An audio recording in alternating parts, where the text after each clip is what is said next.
Stop trying and it will come. The backwards law: we live in a world that glorifies effort. From the moment we are old enough to understand ambition, we are taught that if we want something, happiness, success, love, confidence, we must chase it relentlessly. Hustle, grind, push harder, never stop. And yet, despite all this effort, so many of us feel stuck, frustrated, and further from what we actually want. We set goals, but they seem to slip through our fingers. We seek happiness, but the more we focus on it, the more elusive it becomes. We want to be confident, but our attempts to manufacture confidence only highlight our insecurities. It's as if the very act of trying so hard is the thing keeping us from what we desire. This is the paradox at the heart of what philosopher Alan Watts called the backwards law: the idea that the more you pursue something, the more you reinforce the fact that you lack it. The more you chase happiness, the more you remind yourself that you are unhappy. The more you try to be confident, the more you affirm that you are not. The more you desperately seek love, the more you signal to yourself that you are unworthy of it. And this is where most people get trapped. They believe that the solution to their problems is more effort, more control, more willpower. But what if the answer is the opposite? What if, instead of trying harder, we let go? What if the things we are chasing come not from grasping, but from surrender? Click subscribe to this channel to get more topics you love. Think about the moments in your life when you have felt the most joy. Were they times when you were anxiously trying to be happy? Or were they times when you were completely lost in the moment, not even thinking about happiness at all? The best experiences in life, love, creativity, laughter, inspiration, don't come from forcing. They come effortlessly when we are fully present, when we are not desperately seeking them. This is the essence of the backwards law. When you stop trying so hard, the things you want begin to come to you naturally. But this raises a deeper question. If we stop trying, won't we just become passive? Won't we stop improving, stop growing, stop striving for anything meaningful?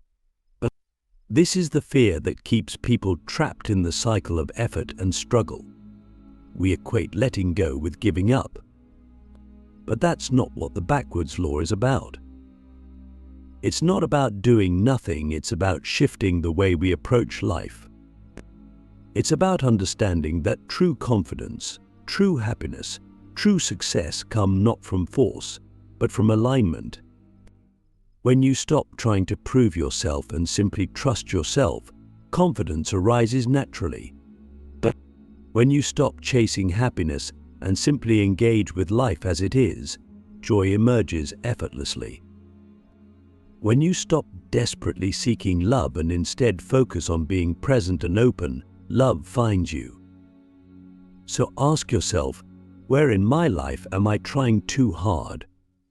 Where am I forcing something that isn't flowing naturally? What would happen if I stopped grasping for it and simply allowed it to come? The mind resists this idea because it thrives on control. But deep down, you already know the truth. You've felt it in those moments when everything just clicked, when life felt effortless, when what you wanted seemed to come to you without struggle. That is the power of letting go. That is the wisdom of the backwards law.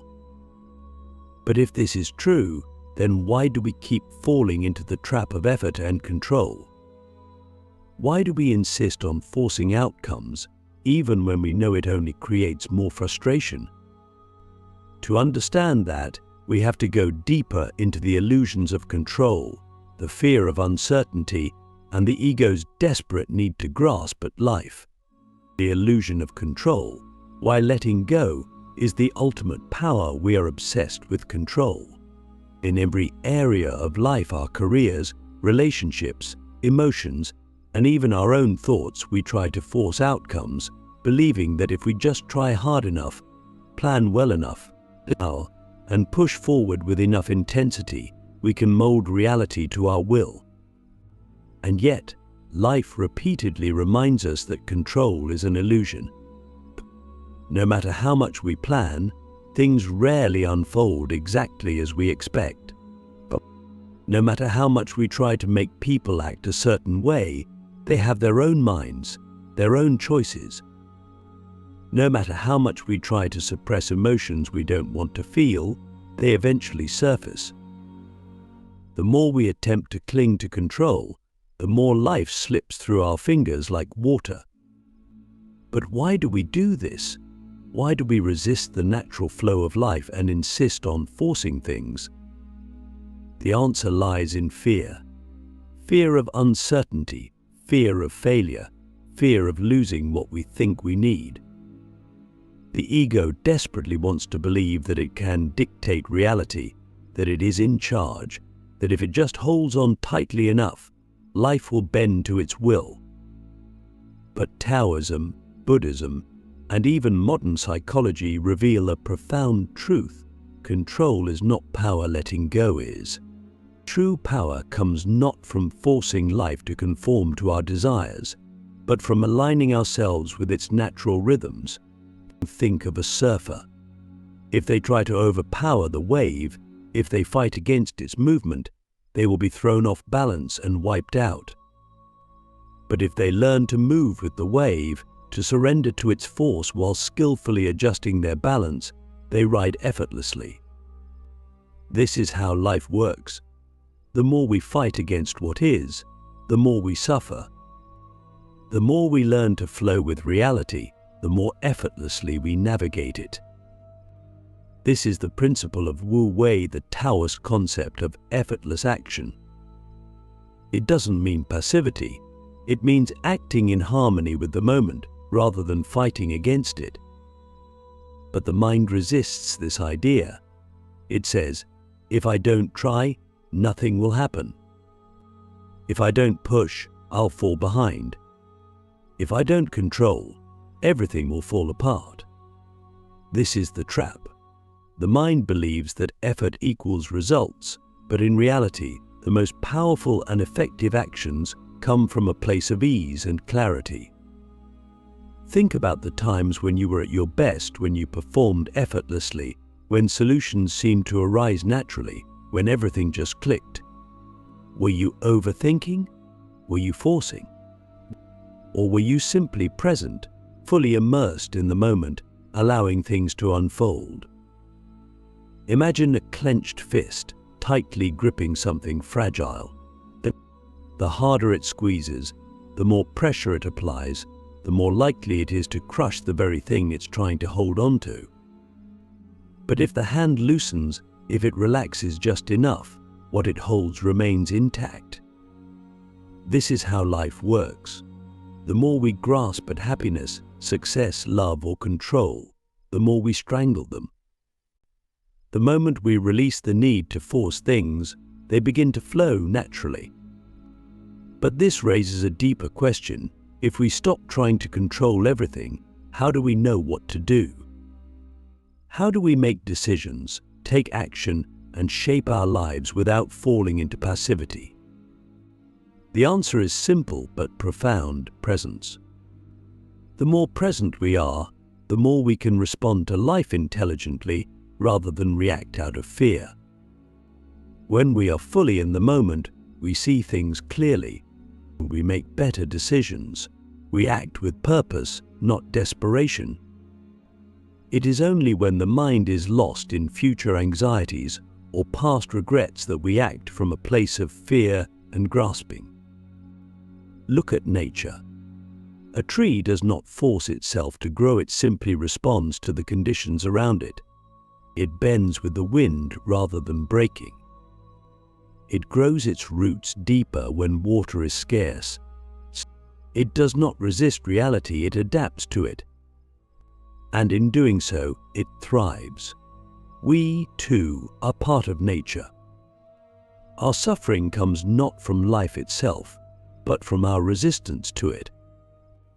The moment we stop resisting, stop clinging to control, stop demanding that life be a certain way, we begin to experience true peace. But letting go is not something we do once and then forget. It is a practice. Every day, life presents us with new opportunities to surrender control and trust the flow. In conversations, do we try to dominate the interaction, or do we listen and respond naturally? In our goals, do we obsessively force progress, or do we take inspired action and allow things to unfold?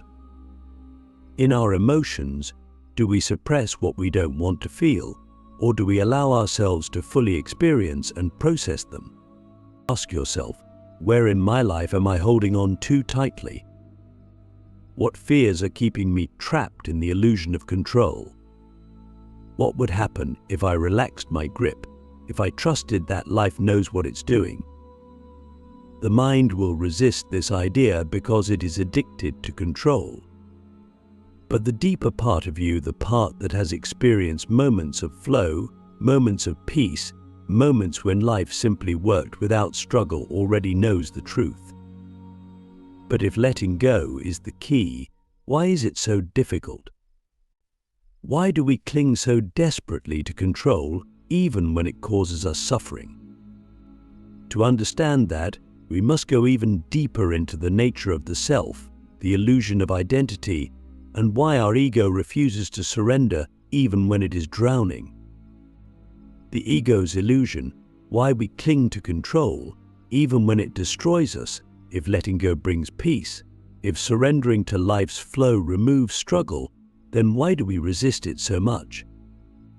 Why do we insist on fighting, grasping, controlling, even when it only makes us more miserable? The answer lies in the ego, the fragile, constructed sense of self that we mistake for who we truly are. The ego is not just our conscious thoughts or personality. It is the deep-rooted identity we cling to, the story we tell ourselves about who we are, what we need, and how life should be. And the ego's greatest fear, losing control. The ego survives by creating the illusion that it is the one in charge. It convinces us that if we don't actively manage every detail of our lives, everything will collapse.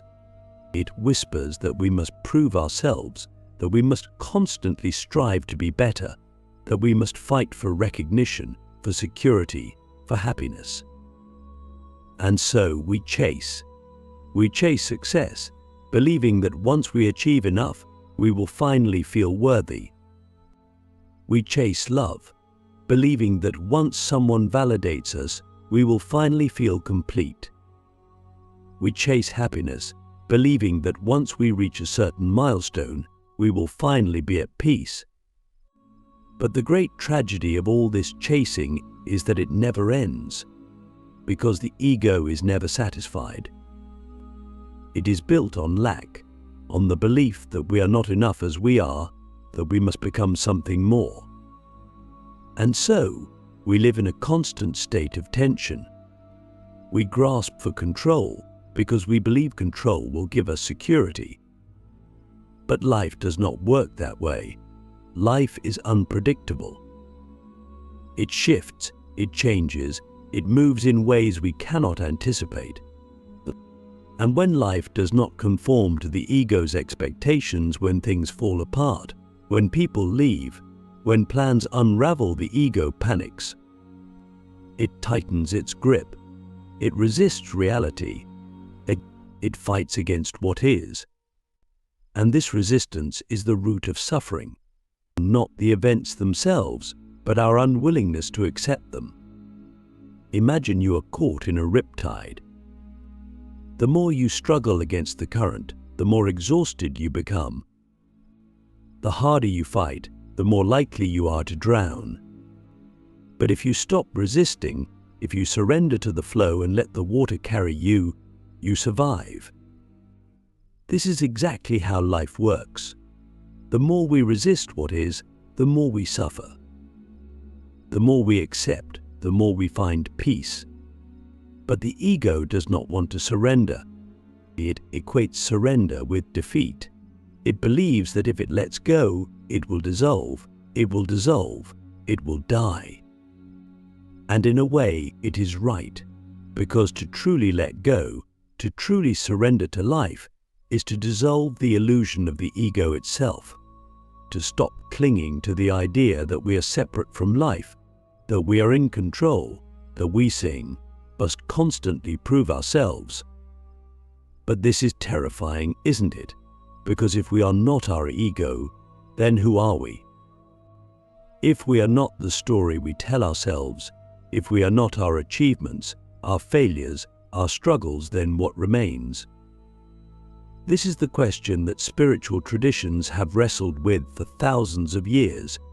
But Buddhism, Taoism, Stoicism, they all point to the same truth, that beneath the noisy, anxious, grasping ego, there is something deeper, something vast, still, and unshaken by the chaos of life. Call it awareness, call it presence, call it the true self, whatever name we give it. It is the part of us that does not need to grasp, that does not need to control, that does not fear change. It simply is. And when we stop identifying with the ego, when we stop believing its endless demands and fears, something shifts. We stop needing to prove ourselves. We stop clinging to control. We stop resisting life. And in that surrender, we find the very thing we were searching for all along: peace. Not the fleeting peace that comes from temporary success or validation, but the deep, unshakable peace that comes from knowing that we are already enough, that we do not have to fight life, that we can trust in the flow of existence. But the ego will not give up easily. It will fight to maintain its illusion of control. It will create new desires, new fears, new things to chase. And so, the practice of letting go is not something we do once and then forget. It is something we return to, again and again. Each moment is an opportunity to resist or to surrender, to cling or to trust, to fight life or to flow with it.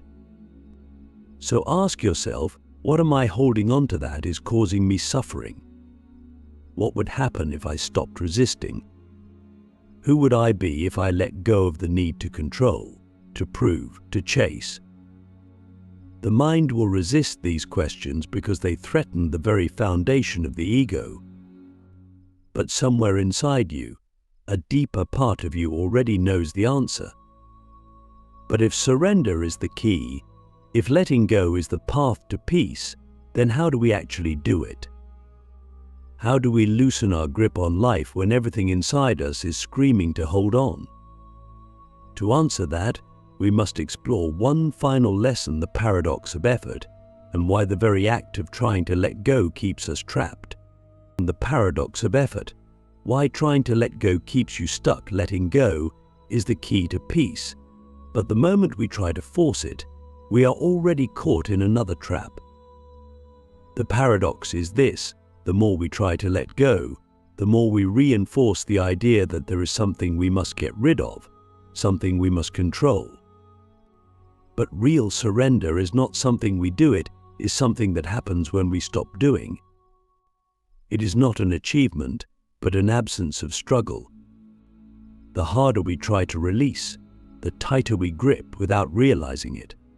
Think about sleep. You cannot force yourself to fall asleep, but the more you try, the more restless you become, because the very act of trying creates tension. Sleep happens when you stop trying, when you allow yourself to relax into it. Letting go works the same way. It is not something we accomplish through effort, but something we allow when we stop interfering. But the mind is conditioned to believe that everything must be achieved through force, through strategy, through conscious effort. And so, when we hear that we must let go, we turn it into another task, another goal. We think I must try to release my worries. I must work on surrendering. But the moment we do this, we have already missed the point. So what can we do? How do we embrace surrender without turning it into another thing to chase? The answer lies in awareness. Instead of trying to force yourself to let go, simply notice when you are grasping. Become aware of the tightness, the resistance, the need for control. See it not as something to fix, but as something to observe. The moment you see it clearly, without judgment, something shifts. It begins to lose its power over you. Because the truth is, you do not need to let go, you only need to see where you are holding on.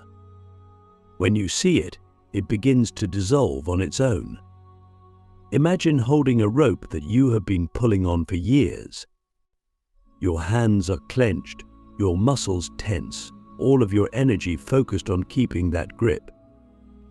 But then you realize something: you never had to hold onto it in the first place. You don't need to pry your fingers open, you only need to stop pulling. The moment you stop engaging in the struggle, the tension disappears on its own. This is what real surrender looks like. It is not a dramatic release. It is simply the absence of resistance. And when resistance fades, something incredible happens. You begin to experience life as it is, without the constant interference. Joy arises naturally, not because you forced it, but because it was always there beneath the struggle. And confidence emerges, not because you built it, but because it is your natural state when you are not doubting yourself. Love appears effortlessly, not because you chased it, but because you finally became open to receiving it. The things you have been seeking were never separate from you. They were only hidden beneath the layers of effort, control, and fear. So ask yourself, what would happen if I stopped trying to fix everything? What if I allowed life to unfold without my interference? Who would I be if I stopped grasping for something that was never outside of me to begin with? The mind will resist. It will tell you that surrender is dangerous, that without control, everything will fall apart. But the deeper part of you, the part that has felt moments of effortless peace, moments of deep presence, moments when life simply worked, knows the truth. Letting go is not something you do. It is what remains when you stop doing. And when you finally stop chasing, you will realize that what you were looking for was always right here.